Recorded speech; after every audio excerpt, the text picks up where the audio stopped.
Memberikan kesempatan bagi seseorang untuk mengembangkan kecerdasan, melatih kemampuan berpikir, serta meningkatkan kemampuan mengolah informasi menjadi lebih baik merupakan sebagian kecil dari tujuan belajar.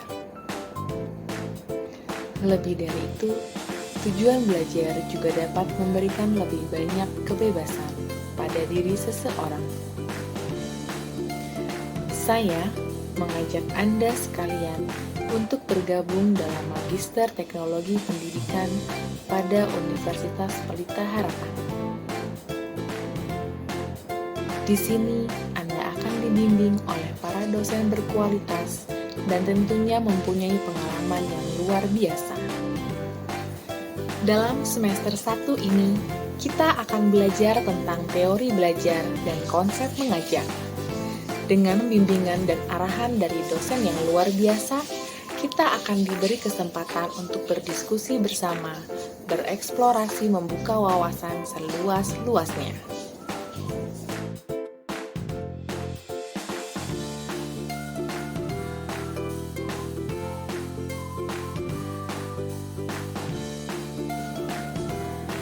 Yang pertama, kita akan belajar tentang teori behaviorisme, di mana teori belajar yang mengedepankan perubahan perilaku siswa sebagai hasil dari proses pembelajaran. Teori ini meyakini bahwa terjadinya perubahan tingkah laku seseorang diakibatkan oleh adanya interaksi antara stimulus dan respon. Teori belajar ini berorientasi pada perilaku yang lebih baik. Teori belajar behavioristik ini adalah teori belajar yang umum digunakan di Indonesia. Hal itu bisa dilihat dari beberapa contoh seperti guru menyusun materi atau bahan ajar secara lengkap, mulai dari materi sederhana sampai materi yang kompleks. Selama mengajar, guru lebih banyak memberikan contoh berupa instruksi. Jika guru menjumpai adanya kesalahan baik pada materi maupun pada peserta didik, maka akan segera diperbaiki. Selain itu, agar terbentuk kebiasaan yang diinginkan, guru diminta untuk lebih aktif memberikan latihan. Setelah itu, guru memberikan evaluasi berdasarkan perilaku yang terlihat. Apa yang dimaksud dengan teori Gestalt? Gestalt adalah sebuah teori yang menjelaskan tentang proses persepsi melalui perorganisasian suatu komponen-komponen yang memiliki hubungan, pola, dan juga kemiripan yang bersatu menjadi satu kesatuan. Teori ini dibangun oleh 3 orang, yaitu Kurt Kafka, Max Wertheimer, dan Wolfgang Kohler.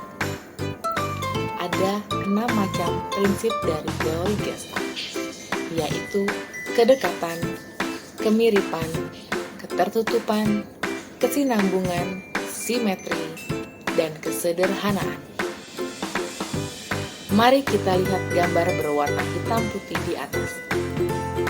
Saat melihat gambar tersebut, apakah Anda melihat wajah 2 orang berhadapan atau sebuah kaki meja?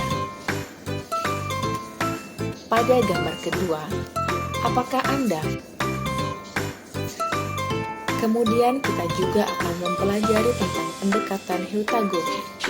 Pendekatan heutagogi menerapkan pendekatan holistik untuk mengembangkan kemampuan peserta didik dengan menempatkan peserta didik sebagai agen utama dalam pembelajaran mereka sendiri yang terjadi akibat dari pengalaman pribadi.